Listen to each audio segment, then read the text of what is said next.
ఆయన మనల్ని అంధకార సంబంధమైన అంధకారం నుంచి మనల్ని విడుదల చేయిస్తారు. ఆయన అంటే యేసుప్రభు గారు మనల్ని అంధకార సంబంధమైన అంధకారం నుంచి మనల్ని విడుదలించారు.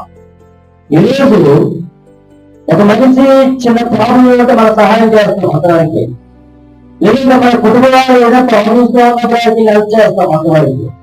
కానీ అంధకారంలో నుంచి విడుదల కలిగింప చేసేది ఎవరంటే యేసుప్రభు గారు. ఎంతమంది అంధకారంలో ఉన్నారు? ప్రపంచం అంతా అంధకారంలో ఉంటుంది.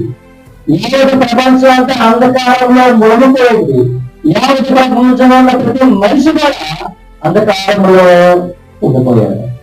మరి అందరికి ఎవరి ద్వారా విడుదల వచ్చిందంటే యేసుక్రీస్తు ద్వారా విడుదల వచ్చింది. ఇప్పుడు మనందరం విడిపించబడ్డాం. ఈరోజు మనందరం రక్షించబడ్డాం.